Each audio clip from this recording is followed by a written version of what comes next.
Manatili po tayo nakatayo para sa pagbasa ng salita ng Panginoon na matatagpuan sa Gospel ng John, chapter 21, verses 15 to 23. John 21, 15 to 23. And we will be reading responsively. And on last verse 23, we shall be reading all together. I shall start. When they had finished eating, Jesus said to Simon Peter, "Simon, son of John, do you truly love me more than this?" "Yes, Lord," he said. "You know that I love you." Jesus said, "Feed my lambs."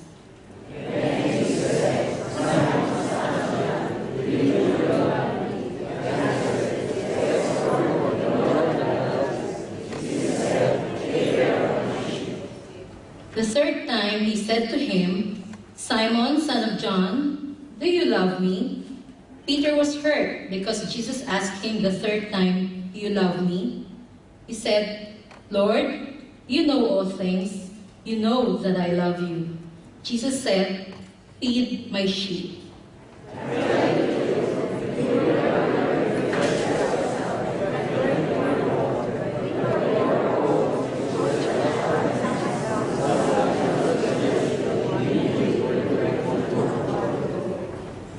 Jesus said this to indicate the kind of death by which Peter would glorify God.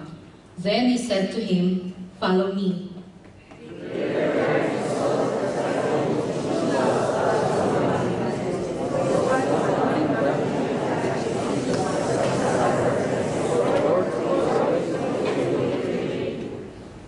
When Peter saw him, he asked, "Lord, what about him?"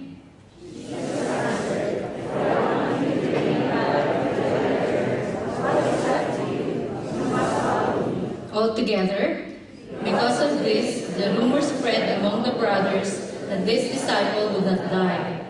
But Jesus did not say that he would not die. He only said, "If I want him to remain alive until I return, what is that to you?" We add God's blessings to the reading of His Word. You may now all be seated. Hapon po sa inyong lahat. Kamusta na po kayo? Thank you. Tunay nga po ako'y natutuwa dahil dun sa ating pong kinita kanina po, yung ikaw lang ano po. Talagang sa tuwing tayo po iaawit, ano po, isang bagay na makikita po natin na tayo po'y nagsasaya dahil alam po natin na darating po ang panahon na magkikita-kita po tayo sa kaharian ng Diyos. Amen? Alam niyo po, sa bawat pagtayo po rito ay isa pong napakalaking pribilehyo na ako po ay magamit ng Panginoon bilang tagapaghayag ng salita. At ako po ay bilang isang insahero, isa pong honor na siya po ay aking mapaglingkuran sa pamagitan ng ganitong gawain. Tayo po ay saglit naman. Aming naman Diyos, kami po ay narito, Panginoon, humihiling po ng iyong wisdom, naway sa amin pong ikinig ng aming mensahe, Panginoon, ikaw po ang siyang gumabay po sa amin, ikaw po ang magbigay nito sa amin, Panginoon, upang ang mensahe nito na aming madidinig ay hindi lang namin po magamit, Panginoon, upang sa aming pansarili, bagkos ipahayag po namin po ito sa mga taong hindi pa po nakakakilala sa iyo, Panginoon. Tulungan nawa, Panginoon, na ang mensahe nito, Panginoon, ay tumingo sa bawat pusong naririto, Panginoon. Ang sayo lamang po, Panginoon, may taas lahat ng papuri at salamat sa tanging pangalan po ng aming Panginoong Hesus. Amen. Siguro po ay dumating na po sa inyo yung panahon na kayo po ay nagkaroon ng katanungan sa inyong sarili. Ito po katanungan na naging katanungan ko po sa sarili ko po, ano po? Ano nga ba ang nakita po sa atin ng Diyos at gano'n na lang po yung kanyang pagmamahal at ibinigay niya yung kanyang buhay para sa atin, di po ba? Isipin po ninyo, siya po ay Diyos, nilikha niya po ang lahat, nariyan na po siya bago po ang lahat ay nalikha, kabilang na po tayo. At sa totoo lang po, hindi po tayo kailangan ng Diyos. Siguro po, pakisabi niyo po yan sa mga katabi po ninyo, hindi kayo kailangan ng Diyos, hindi tayo kailangan ng Diyos. Yet, hindi tayo kailangan ng Diyos, subalit nagkatawang tao po siya para mamatay para sa ating pong mga kasalanan. Kaya ang sino mang manampalataya sa Kanya ay magkaroon ng buhay na walang hanggan. At kung ito po ay ating pong naunawaan, hindi po ganun-ganun na lamang po ang pagtingin po natin sa ating Panginoon. Di po ba? Marami pong taong wala po pong personal na relasyon sa ating Diyos. Kaya po hindi po rin kung ano po ba ang ating gawain bilang Kristiyano. Hindi mahalaga kung ano ba ang pinagbibilangan natin na ministeryo.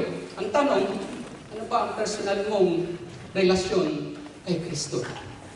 Dahil ito po ay yung magiging tunay na pamamaraan ng iyong pamumuhay bilang Kristiyano. Maaaring iba't iba po yung ating mga baitang, yung ating pong pananampalataya, pagkilala natin sa ating Panginoon. Maaaring iba't iba rin po yung tagal ng ating pagsasama, yung ating bagay na tayo ay nasa iglesia. Subalit ang tunay ng dahilan ay yung pagkakaroon po ng tunay na kaugnayan sa Diyos. Sa akin pong pagbasa ay mayroon po akong nakitang liham ng isang magkasintahan. Ito pong babae ay sumulat po sa kanyang dating nobyo. Ganito po yung nilalaman niyang kanyang liham. Ang sabi niya, "Mahal kong Jimmy, wala akong maapuhap na salita kung paano ko mailalarawan yung matinding kalungkutan na aking nadama nang tayong magkahiwalay. Naway, ipahayag mo sa iyong mga labi na aking muli mong tinatanggap. Aking napagtanto na walang sino man ang makapapalit ng iyong lugar dito sa aking puso. Sana ako ay mapatawad mo. I love you, I love you, and I love you. Ikaw lamang magpakailanman." Sabi niya. Signed, Marie. Well, kung kayo po si Jimmy, ano po kaya ang maging reaksyon niyo doon sa kanyang liham? Di po ba? Well, ito po isang mga bagay pwede natin sabihin, patawarin na lang siya at tanggapin muli. Di po ba? O pabayaan na lang, maghanap ka na lang ng iba. Total, marami naman po dyan, hindi po ba? Ayan. Yung pangatlo, medyo itong hindi natin gusto. Sabihin natin, tuyain na lang natin, bote nga sa kanya. Pero siguro, di naman natin pipiliin itong mga ito, hindi po ba? Alam niyo po, tayo po ay namumuhay sa napakarami pong choices. Ang iglesia po ay nagiging napakahirap ding bagay at ang buhay para sa kanila ay nagiging komplikasyon. At marami po ang napapansin at kung minsan ito ay nagiging napakahirap. Kaya nawawala yung mga pananaw natin sa simple pong katotohanan. At alam niyo po sa totoo lang, yung pinakasimpleng elemento o sangkap po ng pagiging buhay Kristiyano ay mahalin po ang ating Panginoon sa Kristo. Dahil po mas makalawa, ating po itong pag-iisipan at pagtutuunan po yan ng pansin. Upang balikan ang mga bagay na ito, alam niyo po, hindi po yan magiging madali. Hindi ko alam kung napag-isipan po ninyo ito ng mabuti, dahil sa panahon po natin ngayon, napakarami po talagang pinagpipilian. Ano po? Maging itong pong si Marie, hindi po niya alam sa buhay kung sino nga ba ang kanyang mamahalin. Nandyan si Piolo, nandyan po si Jericho, o kaya naman po si Jimmy. Yan. Tignan niyo po yung kanyang pagmamahal. No? Ang nakakatuwa po yung kanyang sulat, wala pong kaparis yung pagmamahal po ni Jimmy, di po ba? Maging ang pag-ibig po natin sa Diyos ay pwede rin pong mawala kung ang focus po natin ay natutuon lang doon sa mga dami po ng mga choices na ito. Pagmamahal sa mga bagay-bagay, yan po. Tulad dito ang dalawang ito, at kung titignan po ninyo, lahat po yan, nakita niya, puro material things lang po yung nakikita niya . Pero nakita po natin, meron po ba ang Diyos na iniisip po nila? Wala po, ano po? Kadalasan, maging ang ating pagharap po sa ating mabuhay Kristiyano at pagtingin sa iglesia nag-iiba na dahil sa mga choices na ito. Tulad din po ng maraming mga napapagpilian. Pupunta ba ako sa church? O magliliwaliw na lang ako? Pupunta ba ako sa Bible study? O manonood na lang ako ng film? Yan. Atin ba ako ng LG? O manonood na lang ako ng Got to Believe in Magic? Parang ang dami po yatang nanonood Last Sunday po, wala po, nakatanga po kasi hindi po nila alam. Pero parang ako lang po nanood nung nandoon no? Ngayon, sa madaling sabi, dahil sa dami po ng choices pong ito, marami po tayo napapagpilian. Nawawala po yung pagtangi po natin doon po sa isang bagay na madalas po natin hindi natin pinipili. Ano po ito? Yung ating pong spiritual. Nagkaintindihan po ba tayo? Actually po, maganda na sana yung sulat niya Kaya lang po, nagdagdag po siya ng PS. Ito po yung PS, sabi niya. By the way, yung PS po, positive ako. Sabi raw po sa Tagalog, pahabol na singit. Yan. Tama po ba? Okay. Well, ang sabi niya, by the way, congratulations on winning the grand prize state lottery. Yan. Palagay ko, alam nila kung bakit po siya nakikipagbalikan, di po ba? Yan. Well, hindi lang po pala siya mapili, seryosa rin po pala siya. Okay.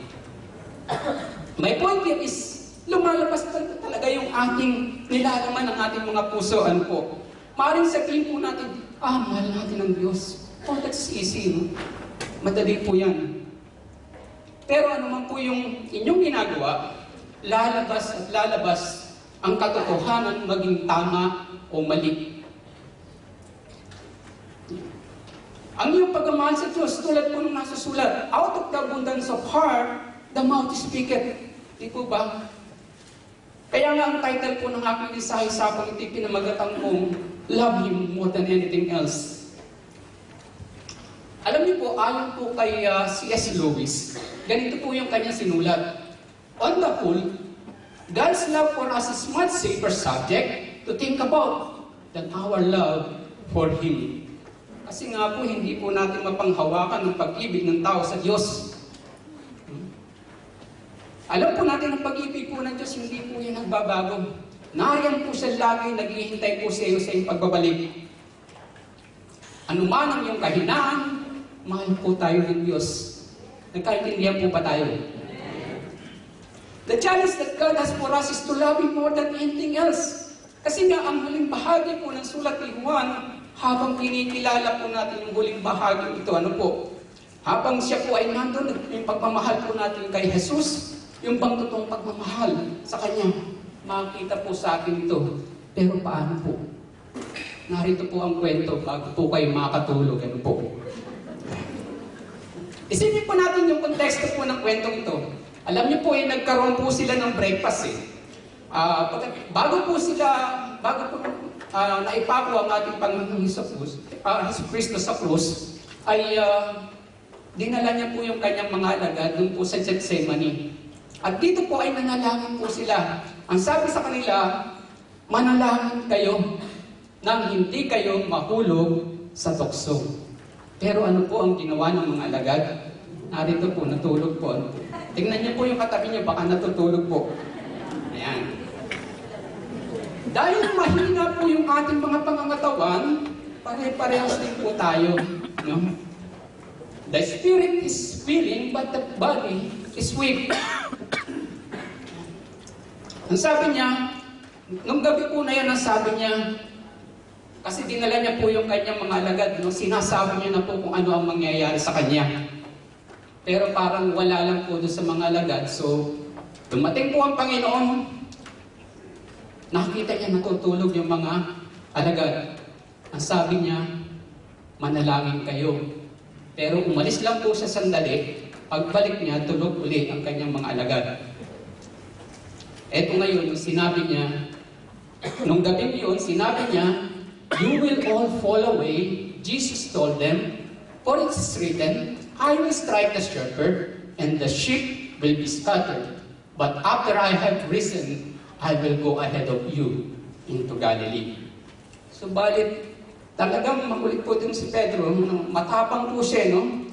Sumagot po siya, ang sabi niya, even if all fall away, I will not. Yan po yung kasagutan po ni Pedro. Pero ito po ang sinabi ng Panginoon, kasi batid po ng Panginoon kung ano po talaga ang mangyayari, ano po ba? Ang sagot po niya, I tell you the truth, today, yes tonight, before the rooster crows twice, you yourself will disown me 3 times. Alam niyo po ay sumagot po ngayon si Peter, ang sabi niya, but Peter insisted emphatically, even if I had to die with you, I will never disown you. And all the others said the same. Alam niyo po, sa ibang translation, ang pagkasabi po ni Pedro ay ganito po. No? Peter kept saying insistently. Sinabi ni Pedro, hindi mo iiwan ang ating Panginoon, hindi ko siya iiwan. Yan po yung sinabi niya, hindi ko iiwan ang ating Panginoon Jesus, hindi ko siya iiwan, kahit ako'y mamatay.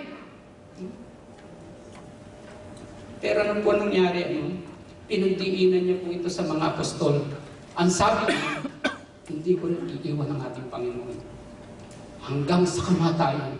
At ang sabi po ng mga apostol, ang sabi niya, and all the other said the same. Ito ngayon. Nang matakip na po ang ating Panginoong Jesus, ano po ang nangyari? Nagkawala po silang lahat.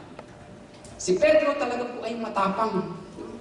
Alam po natin yung kanyang katapangan. Gusto niya pong proteksyonan ng ating Panginoong Jesucristo. Kaya ang ginawa niya, hinugot niya yung kanyang tabak. Nung kanyang hinataw po ng gano'n, naputol po yung tenga ni Malchus. Sabi ng Panginoon, enough. Pero ito pong nangyari.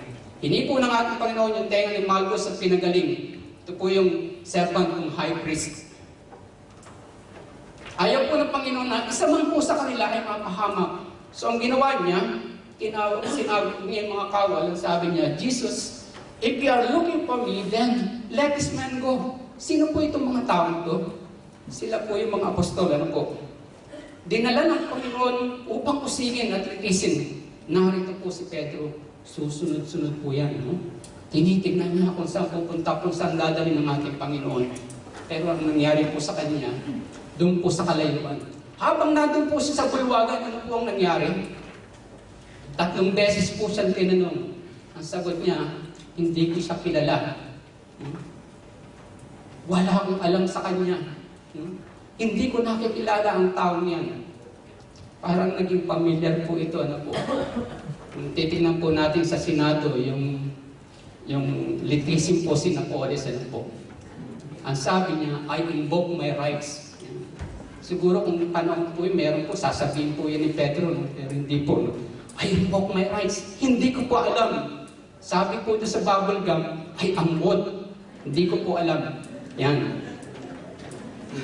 At pagkasabi po nito ng 3 beses, dito po lumingon ang ating Panginoong Jesucristo. Maaaring kung tayo po yung nasa kaglagayan po ni Jesus, ano po? Ano po yung magiging reaction nyo? Dito po tinignan po siya, hindi niyo po makita sa picture. Ano? Pero tinignan po siya ng ating Panginoon. Lumingon po ang ating Panginoon at tinignan po si Pedro. Maaaring po kayo po ang ating Panginoong Jesucristo. Maaaring sabihin niyo, di nga ba't sinabi ko sa iyo, pagkakailangan mo ko, di nga ba't nangyari? Di po po. Parang may pagkasamang panuya, ano po, o paninisi, ano po. Pero ganun po, tignan po natin. Yung pagtingin po ng ating Panginoon Jesucristo, He want to assure Peter, don't you worry, Peter. I always love you. I know you from the day you were conceived in your mother's womb. Sa pagkakataong ito po, wala po siyang nagawa, kundi lumabas po ng bulwagan at umiiyak po siyang napakapait. Naduwag po si Pedro. Hindi niya ngayon alam kung ano nga bang sasabihin niya pagkatapos po niyang kanyang pagyayabang. Ano po? Sa simpleng bagay na ipagkaila niya ang ating Panginoon. Nagkaunawaan po ba tayo? Pagdating po ng chapter 21, ito na po nangyari. Masasabi natin po yung kondisyon po na at relasyon ni Pedro kay Jesus ay hindi dapat po gano'n ang nangyari. Alam po natin na si Pedro po ay isang mananampalataya, di po ba? Kasi po ay naniniwala. Yes, he believes. Nakita natin kung hindi po sa pamamaraan ng kanyang taos-pusong pagsisisi nung siya po ay, nung tumilaw po ang manok, no? Siya ay lumisan at umiiyak ng pagkakait dahil nakita niya yung kanyang tunay na kahinaan. At sa puso niya ay puno po ng pagsisisi. Subalit dito po sa chapter nito ng Juan, muli natin tignan yung kondisyon ng relasyong ito ni Pedro sa ating pong Panginoong Jesus. Tignan po natin yung nilalaman kung paano po na-restore ang ating Apostol Pedro sa kanyang ministeryo. Sa verse 1 and 3 ng chapter 21, makikita po natin. Pagkatapos pong magpakita muli itong ating Panginoong Jesucristo sa mga disipulo doon po sa baybayin ng Tiberias. Dito po nagpakita siya kina Simon at sa iba pong mga disipulo. Ang sabi ni Pedro, I'm going to fish. Yan. Maging ang disipulo ito ay nagsisama po sa kanila. Alam niyo po, si Peter ay born as a leader, no? Nagsisisunuran po sa kanya ang mga apostol. Dito sila po ay nangisda. Pumunta po sila sa kanilang mga bangka at magdamag po sila ng malakaya. Subalit wala po silang nahuli kahit isa. Kung kayo po si Pedro, ano po kaya ang gagawin ninyo? Matapos yung malaman na ang Panginoong Jesucristo ay nabuhay. Marami po dito ang nagsaya. Marami po ang namangha. Marahil sa pagkabuhay po ng ating Panginoong Jesucristo, magkahalong lungkot, magkahalong tuwa ang kanya pong naramdaman. Natutuwa po siya kasi nabuhay ang ating Panginoong Jesucristo. It's a victory. Jesus is risen. Amen? Pero sa isang banda, may nabubuo pong katanungan kay Pedro. Paano po kakaharapin ni Pedro yung ating pong Panginoong Jesucristo matapos ang lahat ng bagay na kanyang nagawa? Maraming bagay po ang hindi po natin alam. Dahil sa limitasyon ng bawat detalye, pero isang bagay po ang pinakamahalaga dito. Jesus went to Galilee to restore Peter. Ilan po sa atin ang pwede po makagawa ng ganitong bagay? Yung bang pagkakamali mo? Yung bang bagay na isang nagawa mo sa iyong kapwa? Paano mo po siya i-restore? Paano niya sasabihin sa kanya makapanumbalik yung dati niyong pagkakaibigan? No? Madalas po natin na sinasabi, pinapatawad ko na siya. Huwag ko lang siyang makikita dahil kumukulo yung aking dugo pag naalala ko yung ginawa niya. Di po ba? Pag ganito po yung ating attitude, hindi po natin siya napapatawad pa.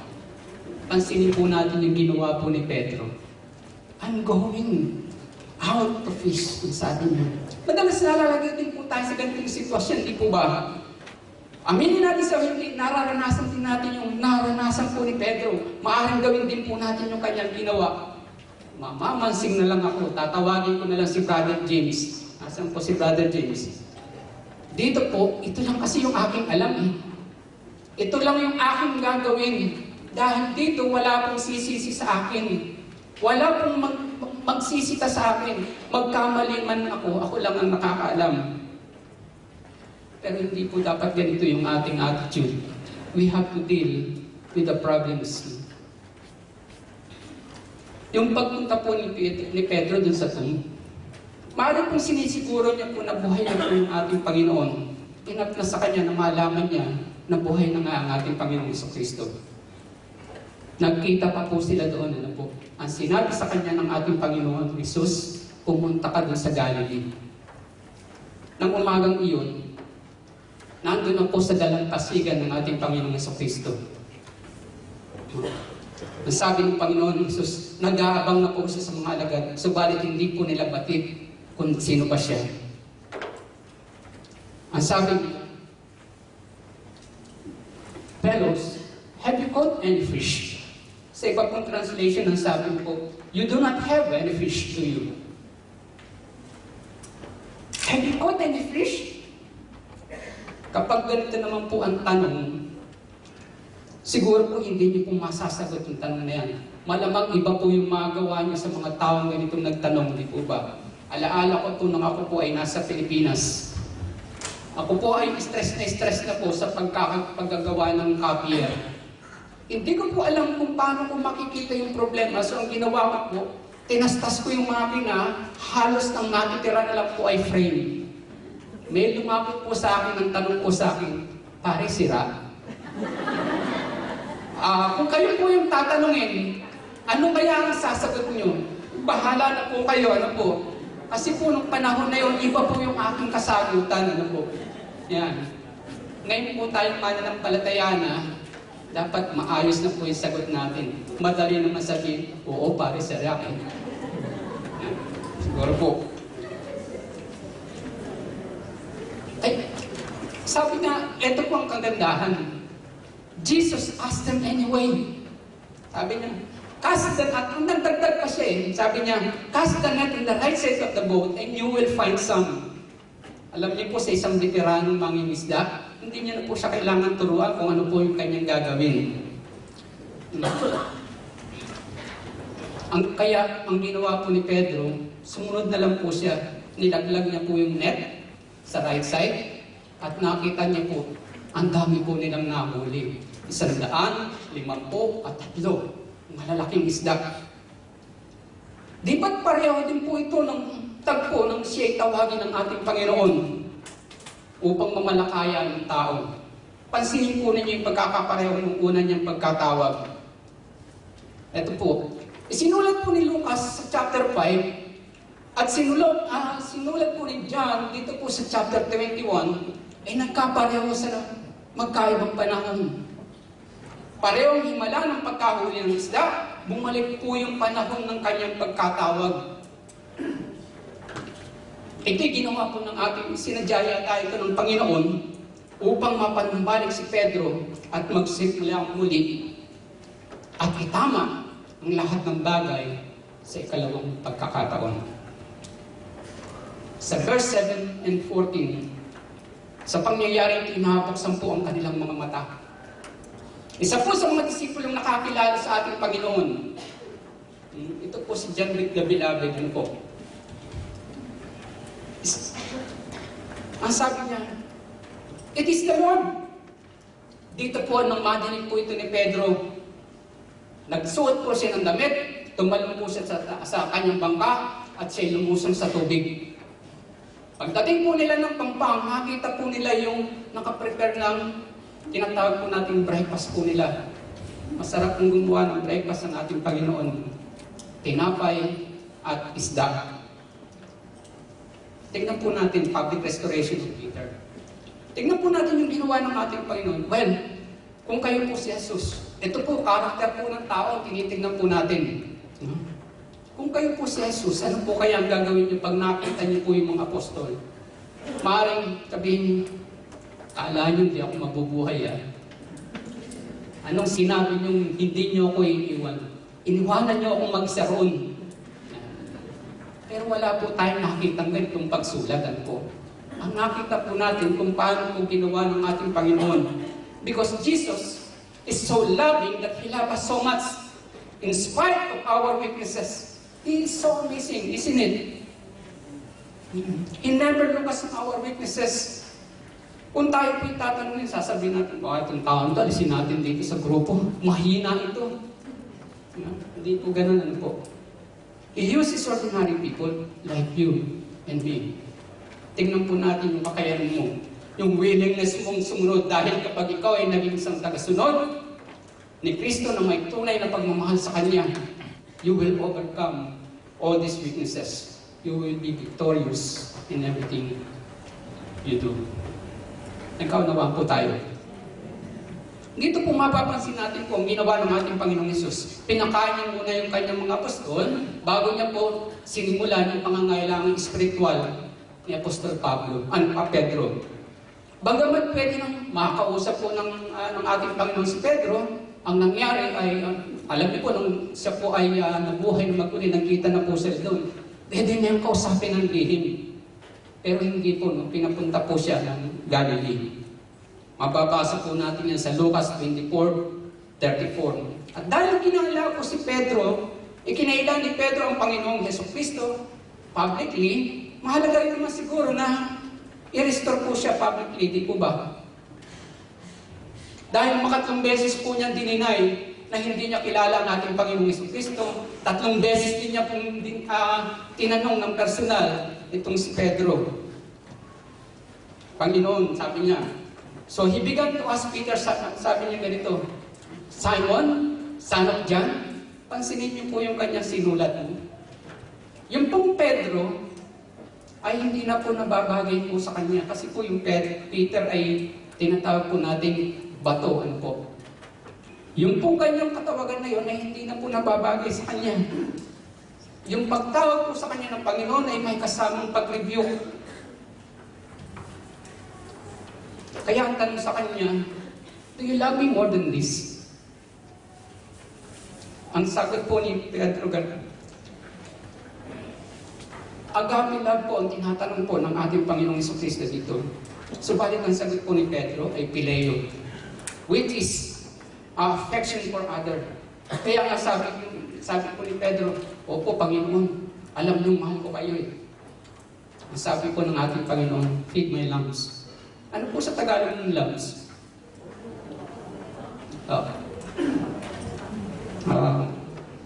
Sige po.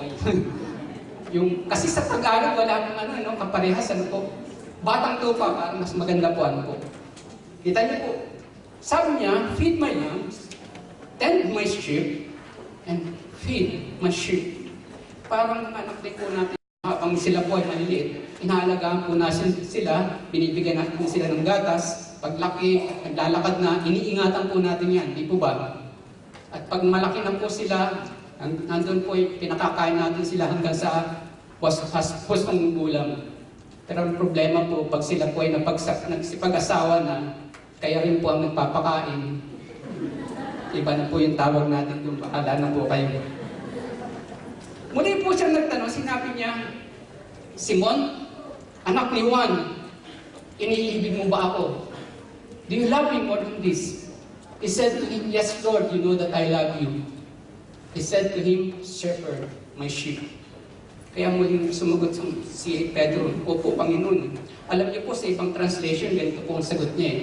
Yes Lord, you know I am your friend. Kaibigan niyo ako. Dito po maingat na po sumagot si Pedro. Feed my lambs, shepherd my sheep, feed my lambs, feed my sheep. Ito po yung mga sinabi ni Jesus para makasunod po si Pedro dun sa kanyang ministeryo. Ano po? Kailangan ibigay niya yung kanyang buhay para sa mapaglingkuran bahay ng Diyos. Sa ikatlong beses, kinanong po siya. At dito na po siya nalungkot. Ang sabi niya, the third time he said to him, Simon, son of John, do you love me? Peter was hurt because Jesus asked him the third time, do you love me? He said, Lord, you know all things. You know that I love you. Jesus said, feed my sheep. Hindi po, alam niyo po yung kanyang ginawa. Nung tanungin po siya, personal po yung tanong na ito sa kanya. Tinitignan po ng Panginoon kung tama talaga yung pagmamahal niya sa kanya.